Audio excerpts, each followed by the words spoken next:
Mga vendor sa Arevalo nagalaom nga mas mapadasig pa ang ila pagbalik sa ginaubra nga public market. Kagutok sang trapiko isa sa mga problema sa pila ka mga ginapatukod nga merkado sa syudad. Ini ang gintutukan ni Julius Bilacaol.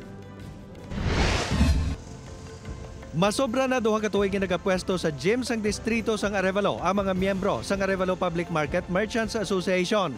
Humalin sang ginpatigayon ang redevelopment sang merkado sang 2022. Dire, suno sa presidente sang asosasyon, daw mas maayo pa ang ila kahimtangan tungod antes sila ginsaylo. Madamo na sang guba sa merkado. Kung sakita, hindi man kuno sila mapierde. Apang sang nahisayran nga tigaylo subong nga tuig. Posible sa katapusan pa nga quarter sang 2025 sila makabalik sa merkado. Nagalaom ang mga ini nga mapatemprano ang ila pagbalik. Suno sa ila, kami kuno ang pinakauna nga matapos mo kay daw gamay na lang kulang. Baliskad naman din ang sitwasyon sa pila ka vendor sa temporary stall sa Lapas Public Market. Sa sulod sa masobra duha na katuig, humalin sang ginsuguran ang rehabilitasyon sa merkado. Madamo ang nagaagunto sa kapiyerdihan. Magluwas kuno nga hindi maayo ang ila lokasyon. Wala sa parkingan. Kagtag sa magutok ang trapiko. Pati sila apektado. Mag-traffic, kung pariyo may halin kami super, may karga kami pasulod, hindi man kadali-dali sulod.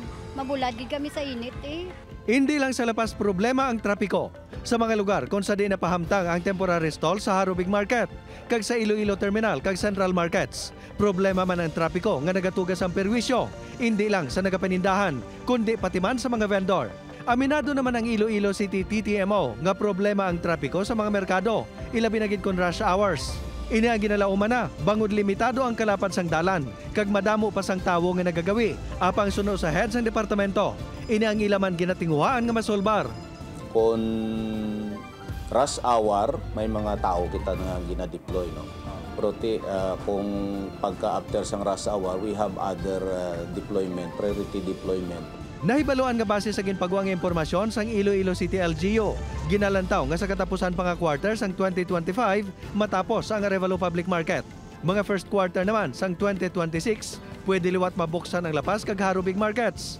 Ang rehabilitasyon sang tatlo ka mga merkado, ang gingastuhan sang syudad pinaagi sa loan nga nagdangat sa kapin 1.2 billion pesos. Upod kay Cirilo Rendoque, Julius Bilacaol, 1 Western Visayas.